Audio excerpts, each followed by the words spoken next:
By the way, the funniest shit you see on a regular basis happens down at the gym. Yeah, that's what I'm saying. Like 24 hours, I've seen the worst things go down. Those people need to be arrested. Yes, dry your balls off. Like, it's like, put your leg up. Just like, what the fuck are you? I'm trying to wash my hands, bro.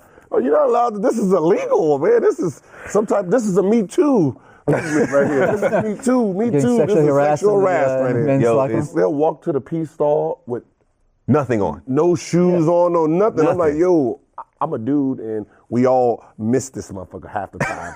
And there's literally pee on the floor. You're just walking on it. But it's that's how you get staph infection. I don't know what you get down there, but that is nasty.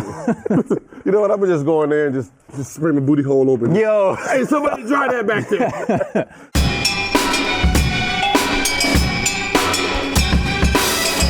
Welcome back to Out of Bounds. I'm Pierce Simpson, joined here as always by Complex Sports editor Adam Caparel. Adam, you kind of having us on a clock right now. You saying the conference tournaments really kick off. ACC tournament starting at noon East Coast time. Woo! The AC, look, the ACC. Yeah, he got money on it. Next to Adam Caparel is Mr. Gilbert Arenas. Gil, how you feeling, bro? I'm feeling good, baby. I'm feeling good. He got so much money on his hands. Let's go. Hurry up, y'all. We got to go. He's not trying to see Grayson Allen or anybody. He's like, hey, let's wrap it up. Georgia Tech kicking things off. Yeah. You are excited to see Boston College and Georgia Tech. I'm just saying it's available. Okay. Boston. I can't name it's available. I can't name one player on Boston College. 3.5-point favorites right now. How do you know this? What are we gonna do with our boy? What are we gonna do with him? I don't know. Get him some help. He might need some help. He might need. Unless he's winning. We need to jump on the bandwagon. I know. Are you winning? We have a cold streak right now. Okay. Oh, okay. Keep shooting. Right. That's all you can do. Yeah. Shoot until you're out of it. Well, we are in March in college basketball postseason, and the tournament time is in full swing.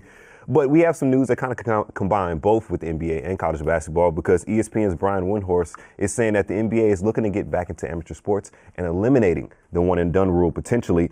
The NBA is looking at lifting the age restriction on NCAA one-and-done players. The reported plan would allow 18-year-olds to enter the draft or join the G League. One high-ranking league official told ESPN, "We're looking at the changing relationship we have with players before they reach the NBA. This is a complex challenge, and there's still a lot of discussion about how it's going to happen, but we all see the need to step in." Obviously, college basketball has been rampant with corruption here lately. Your alma mater has been caught up in the news with Sean Miller allegedly offering to pay DeAndre Ayton $100,000. He's denying that ESPN report. But with the NBA potentially lifting the age restriction, how do you see this change in the NBA going forward with high school players maybe getting a chance to go back to the NBA straight? My son's going straight pro. Elijah going straight pro? Straight pro. Straight pro? If he's 6'6" or 6'7", we're going straight to the top. 6'6" or 6'7", you're like 6'4". Hey, we're going to do like Tyson Chandler did. I'm not going to college, so don't send me no fucking letters. Was this before the Escalade or after the Escalade? This is, I don't know, but he said as soon as he got in, it just takes it back to what it was before. Yeah. 1 or 3 high school players are that good that they can enter the draft. The rest of them have to go to college for 1 year. They're going to get paid. Nothing fucking changes. Because the NBA age limit was created during the 2005 collective bargaining agreement, where you have to be 19 years old or 1 year removed from high school for NBA draft eligibility. So it nixed players being able to jump from high school straight to the league. Mm-hmm. Cap, do you think this makes the league better if you lift the age restriction and allow guys from high school to go straight to NBA? I mean, I think it's fair for the geniuses, the 18-year-old kids that can immediately come in, be top 10 picks, and make a ton of money, be millionaires. They shouldn't be denied that right. So I hate the one and done rule from that regard. But you don't think that it's going to water down the NBA product a little bit, and it's going to take jobs away from veteran guys? So I would be the Players Association. I mean, are they going to vouch for this change? But just like before, you have a sprinkle of players that actually gets drafted. Like you have 1, 2, or 3 players that will get drafted straight out of high school. The rest of them. So if you got the top 3 high school kids, 3 of them get drafted. From 4 on, take your ass to college. But will this make the G League better if players are able to come out of high school and say, I'm going to just go make a livable wage in the G League and improve my... You know what the wage is right now in the G League, though? It's $26,000 a year. So the NBA has to do a lot of revamping and reforming to make the G League. That's what I'm saying. If I'm going to get $100,000 from a school and 26... Well, $100,000 goes to my parents, 26 goes to me. So we might, I might pull the G League, but I mean, it's the G League. What do you mean by that? I don't know how that's gonna work. If I enter the draft, I can't go back to college. I go to the G League. The following year, do I get to enter the draft again?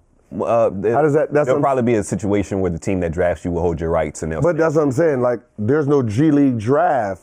So you might as well just go overseas, is what you're saying. No, what I'm saying is, okay, all right, so we know Bagley's going to be number one, and, boom, boom, boom. All right. Or, I mean, like, okay, let's take the top 3 guys right now. So we'll take a Zion Williamson, right? And so say he doesn't get drafted, right? Mm-hmm. I mean, say he doesn't get drafted. He can't go back to college, right? He goes to the G League. Mm-hmm. But whatever G League team he's on don't hold his rights.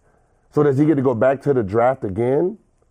Maybe that could be a possibility. There's a lot of things to work out. I mean, that's what there's just those little things. Is like, all right, you have the G League at the league. If I enter my name, I don't get drafted, I go to the G League. Well, there's one proposal too. I mean, again, everything's on the table for the NBA, but they talked about how if a guy didn't get drafted, if he put his name into the draft, didn't get drafted, you would allow him to go back to college potentially. I guess if he doesn't sign with the agent. Yeah, if he doesn't sign with the agent. No, even maybe you have an advisor or some agent, but even if you don't get drafted, God forbid, still allow him to go back to college, develop his game, and not get completely screwed over. Because we see a little bit of that now, where if you don't sign with the agency, you can kind of test the waters and test. But if you don't, but that's you got to pull yourself out before the draft. But if you don't sign with an agent, that agent, you're not going to be able to get put in situations anyway to really see. You're just going to go to fucking combine.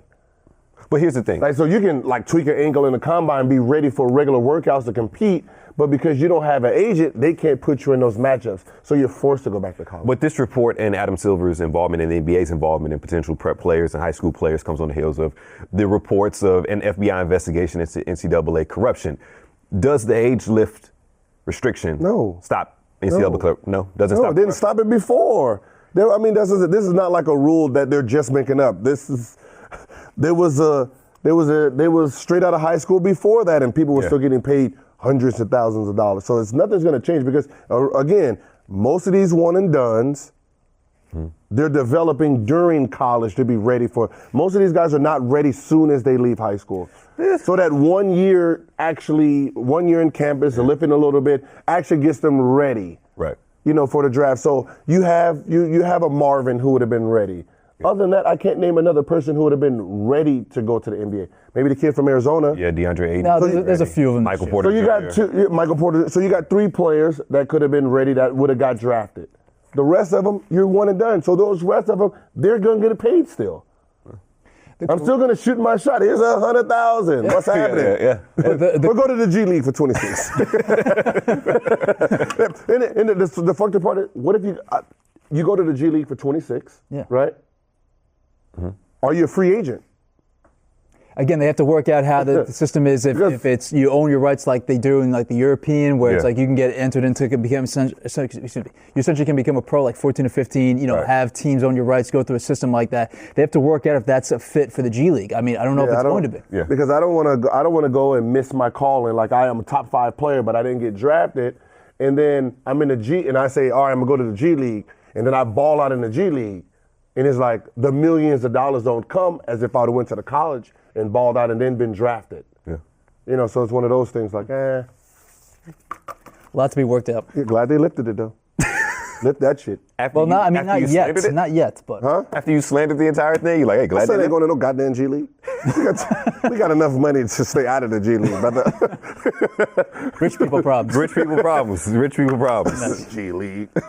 All right, turning our attention to boxing. Big baller brand. You done? Hey, I guess they never lost. What's so funny is he gonna lose here because the league he trying to start, they done fucked that all up. He's got a long way to go before that. They fucked that all up. Yeah. You done? No. You good? You just gave him an alley-oop to keep going. I was in the way he was thinking. Big baller brand.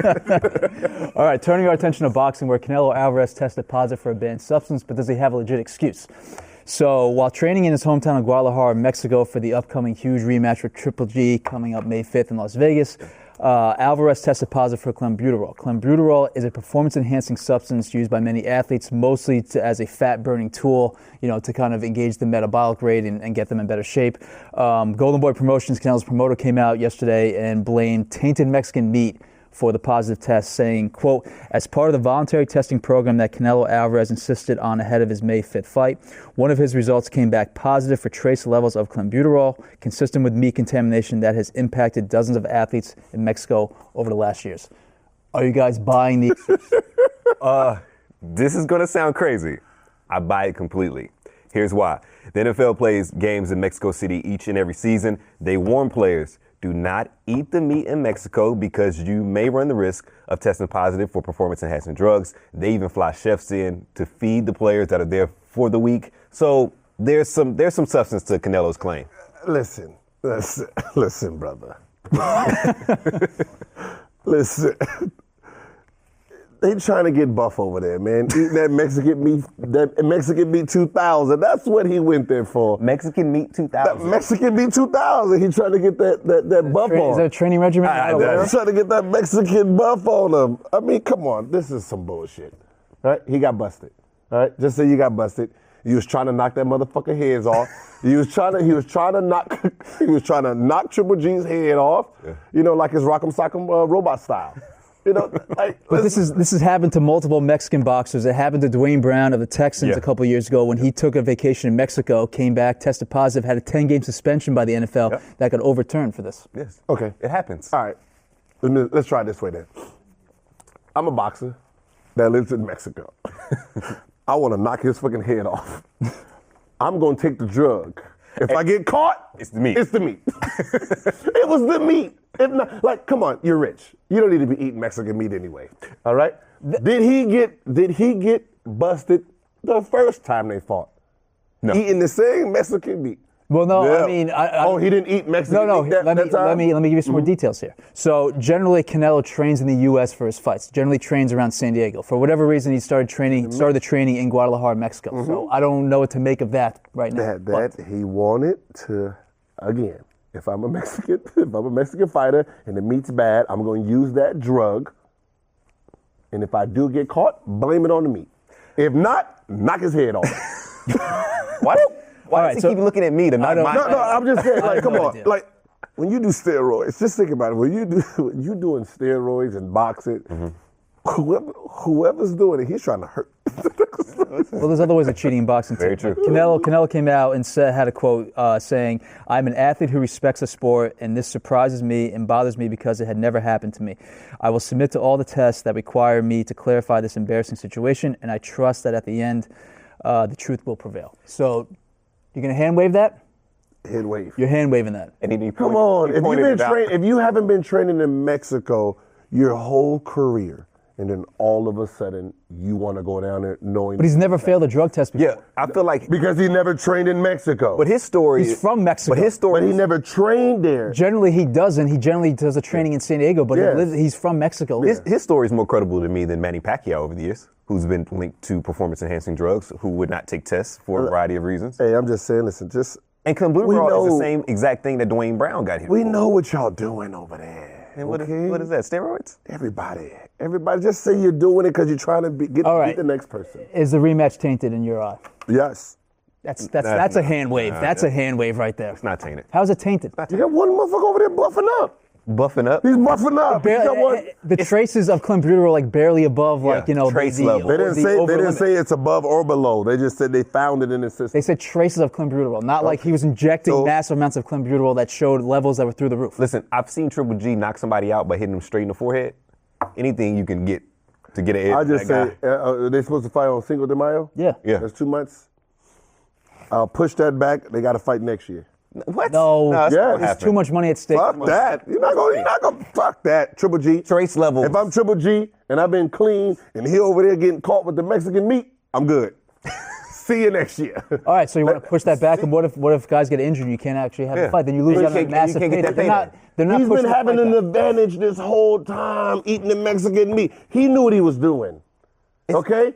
If the Mexican meat is tainted with steroids and you're eating it on purpose, you have an advantage. You're eating the shit on purpose to whoop my ass. Watch this. Stop. You play with a variety of guys that have been on steroids in the NBA, but you weren't saying anything. They sucked. This is a bunch of strong motherfuckers. They didn't do nothing but foul, okay? No, thank you. Like, that's what I'm saying. The rematch is not tainted. It's tainted. It's not tainted. Not tainted. I'm not fighting them. They would have. I wouldn't fight him either. Next year. So let all them traces of meat run out of your system. Yo, it can run out of the system like a week. Yeah. Go back to San Diego. Train in San Diego. You're gonna have rigorous testing leading up to the fight. But the damage is already done. He done probably already got what he needed out of it. I don't think he understands how steroids works. I think you understand how boxing works. I think you take steroids one time and all of a sudden you're like this. See him at the gym. He's just be all buff and everything. Like, just buff. Like, fuck. The bouncers. Yeah. No, I don't know what they did. Probably work at Where? the mobile service. The guys that carry around bags while they're working out are definitely ones doing steroids. Yeah. Oh, you see that. With legalized sports gambling on the horizon, is it right for teams to get into the action with an integrity fee? We're going to discuss whether or not that's fair or foul.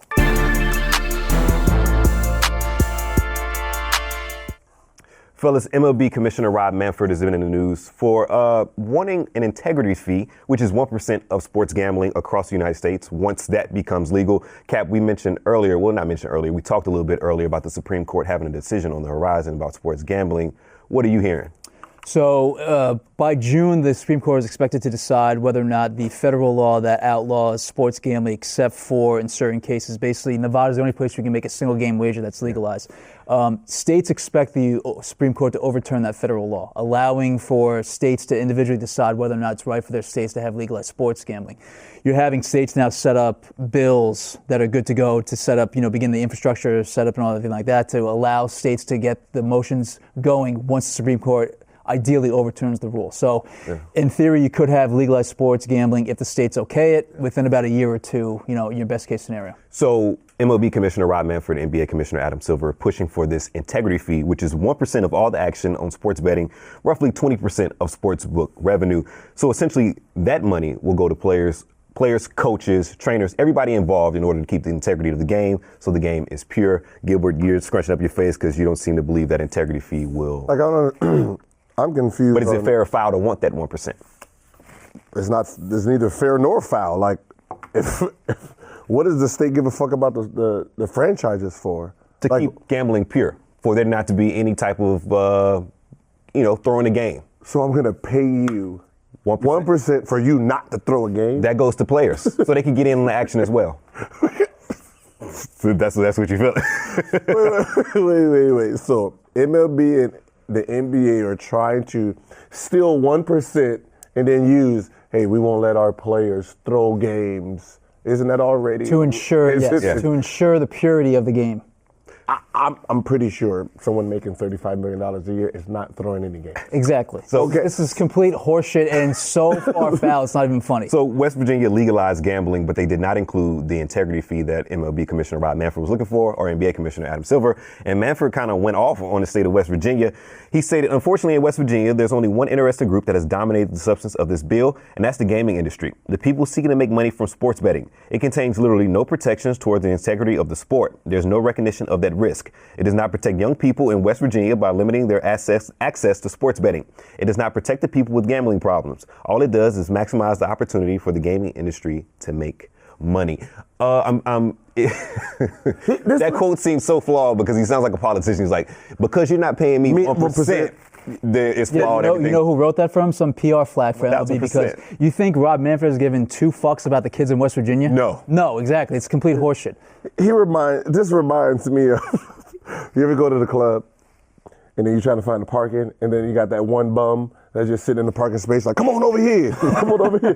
They're trying to charge you for some free shit. Like, that's what he's doing. Like, this bill's gonna pass. I don't need to pay you 1%, so shut up. And I think it'll happen. I think they'll get the integrity fee. For what? What do I need to give it to you for? They shouldn't. The states should put their foot down. There's 4 reasons why the integrity fee is complete bullshit. Number 1, leagues play no functional role in this whatsoever. This is a state issue. That's what I said. It has nothing. Leagues have no jurisdiction whatsoever when it comes to states. So states can just say, fuck off. You have no right to do this. Yeah. Number 2, this is supposed to be, the states allowing gambling, sports gambling, is supposed to be a revenue driver for them. It's supposed to be another tax on the citizens and way to, get more money for the states and everything like that, and all the necessary programs that are not funded the way they should be. Now you're saying billionaire behemoth leagues, teams, owners, blah, blah, blah, want money that's supposed to be going to citizens and other, infrastructure programs and all this other nonsense.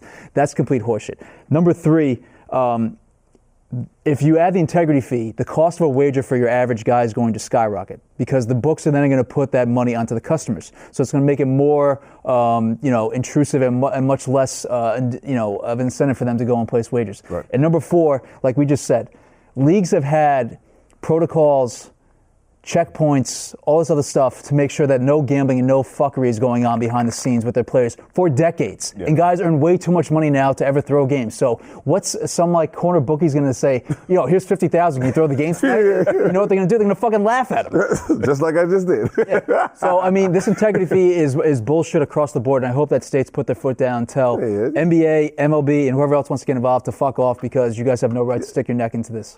Came out firing. That's what I'm saying. They don't. Like what am I going to give you? Yeah. I'm giving you 1% just because you're going to back me? Okay, thank you. From a business perspective, I understand it, so I want to say fair on that point. Like, hey, listen, if you're betting on our games, go try and get 1%. Why? Why not? But I'm calling foul, like y'all said. If you're a bookie, you say, hey, I'll give you $50,000 to throw the game. It's like I make $20 million. You legalize gambling in any state, and some superstar walks into a sports book or whatever. Like that's going to be national news around this. So these guys would never do that. But maybe in their case, they're thinking about the guys that aren't necessarily on the field. And those guys aren't on the field, don't have no power to change the score. Yeah. No competitive balance at all. So no. That's why you haven't heard of a big racket going on about players throwing games because the players that can control the score. But what if it's like a trainer that decides to not disclose how severe the injury is? Is he gonna break somebody's ankle though? Not break, but maybe like lack on treatment. If he's getting an extra $100,000. But the guy's not playing.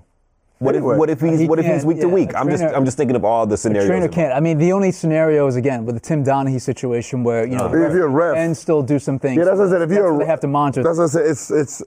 It's refereeing. It has nothing to do with the players themselves. So when it comes to refereeing, that ref can sit here and say, all right, 2 fouls on, James Harden, sit down. And that can change. As soon as he comes in, again, Chris Paul, let's go. And then now you still haven't changed the outcome, but you made it so hard for this team to do whatever they're going to do. Right. Or when you're betting the total, as a total, you just are known to do. A ref blows the extra whistle for petty fouls at the end of the game. You get extra free throws. You're going to hit that over with those extra fouls. Yeah, or you just let over.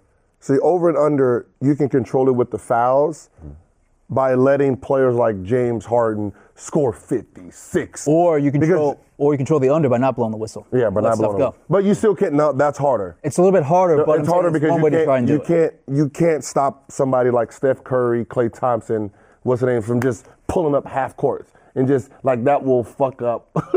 So you have to always go with the over because what the over is when LeBron comes in, easy, and one. Now you're giving them 3 points, stop the clock, someone got a foul. So that's the easiest way to do it as a ref, is just do the over. It's hard to do unders, just do the over, and then just hopefully, you got a Ginobili-style player, you got a James Harden-style player, Westbrook, and you just sit there and just blow the whistle, give them all these easy and ones. And listen, I'm astonished right now. Y'all have like PhD levels in sports gambling. This is impressive. Listen, as long as the leagues take care of the officials, there's nothing to worry about, and the integrity fee is complete bullshit. So what if they take that 1% integrity fee, roll it back into the salary cap? Because if you get extra revenue, you have to raise the salary cap. So players are like, hey, I'll get more money. So maybe that's. That's what I said. If you're gonna pay someone, if you're gonna raise the bar on someone, you raise it on the refs. Yeah. And if the refs are making enough money not to and change the outcomes of games, because to be honest, that's all outcomes are. They're the refs. Yeah. It's like police on the street. You can get away with something if they turn their backs. Yeah. So if a ref wants a certain team to win, he technically has the power. Happen, huh? Yeah. So that's why I said if you pay them a fair enough amount, like I don't know how much I don't know if they're making in the millions yet. Referees, no. No, not at all. See, I'm pretty sure if a ref was making $1 million, $2 million, he will not fuck up the game the way they do sometimes. Because now you can penalize them, because if a ref is making $2 million a year, top refs, you can fine them. You can fine them for fucking up, and they're not gonna. Listen, refereeing is not easy, and the travel is very difficult for those guys. Like, they have a really tough job, but they are well compensated. Yeah, but I'm just saying, referees are. And I believe NBA referees travel first class too. I cuss out all. I've had my share. I mean, I've bought steak dinners. I got steak dinners bought. For you fuck up a call, they go let me know so we can handle this. But let's back up. So a ref would say, "Hey, I messed up the call. Yeah. And I'm gonna buy you a steak dinner because I messed up the call." What ref was that? I don't know. Yeah, you do. A bunch of them. Did you ever actually get the dinner? No. Yeah. Oh, okay. All right. I mean, I'm not gonna see that motherfucker. but I mean, but that's just a way of like, yo, I fucked up. You know, I missed the call. My bad. He is holding on to you. Yeah. That's what's up. That's all that is.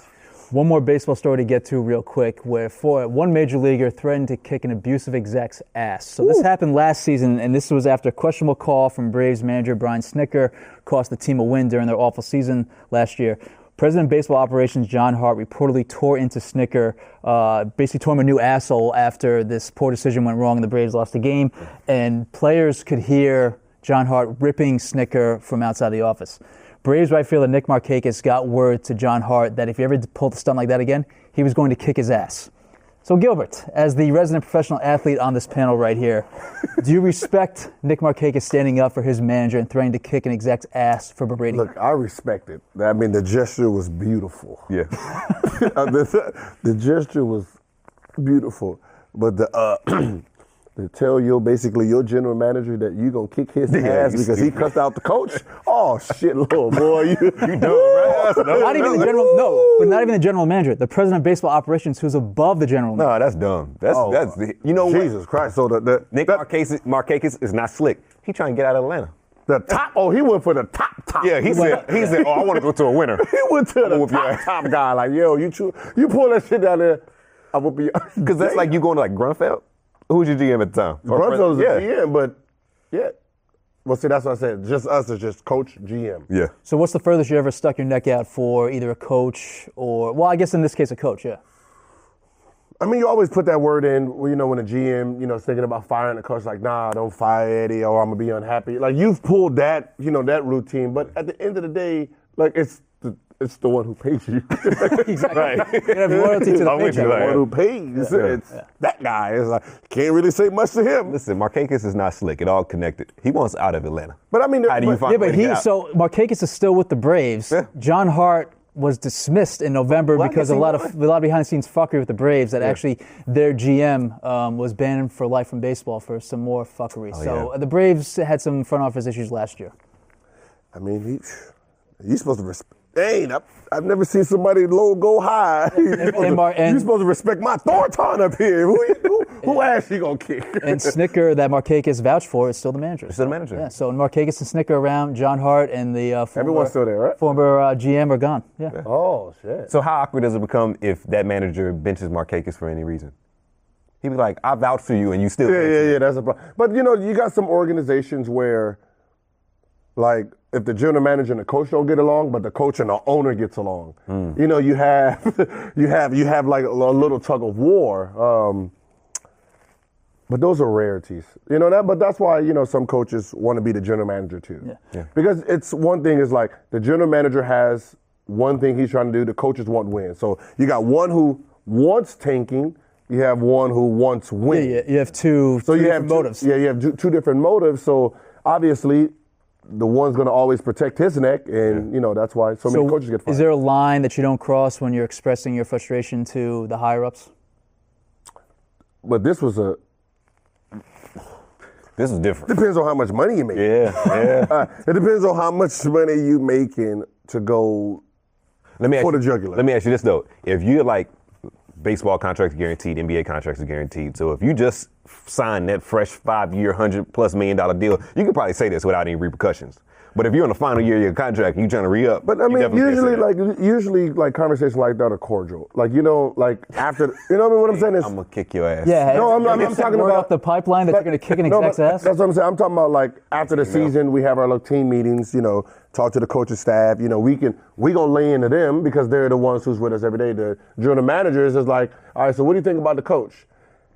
I know I just told him to fuck off. I hope his ass gets fired. I'm not going to say that to the general manager. You know what I mean? No, because it's like one of those things. We're just mad now, but I did average 29 under you. So, yeah.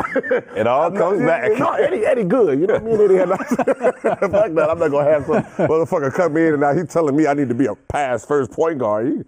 Fuck that. No, fuck him. Yo, that is hilarious. Cap, how we doing time so you can go see your Boston College Yeah, Georgia Tech matchup? Let's Get some phone calls to make. Let's go. Listen, that wraps up the latest edition of Out of Bounds. We'll see you tomorrow. For Adam Caparel, Gilbert Arenas, I'm Pierce Simpson. You'll see his reaction on whether or not he lost or won money.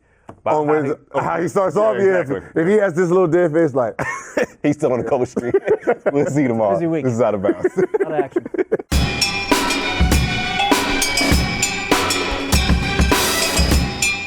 Like the dudes in the restroom when you go to like the club, that's so awkward, bro. yeah, like gotta want some clothes? Yeah, like I can't find the soap because you have it, and then you want to squirt it into my hands and expect $5 Most from it. expensive goddamn breath mints in Yeah, history. like bro, and then also, what type of like psychopath do you have to be to sit in a restroom all day? Like you smelling doo doo, you smell like this is funny, dog. It's Yo, drunk this is people a coming in new there joint. peeing. This is a new joint. Here you go, right here. Go get him. Go get him, Tiger. Yo, and it's always the foam soap that's terrible. I hate that. Yo, it's weird. They hold the nap. They have the napkin. They pull all the napkins out of the thing. There's like 12 of them. Here you go. Here you They go. giving you candy. I'm not taking no candy for Frank. I'm not doing taking it. candy from a bathroom.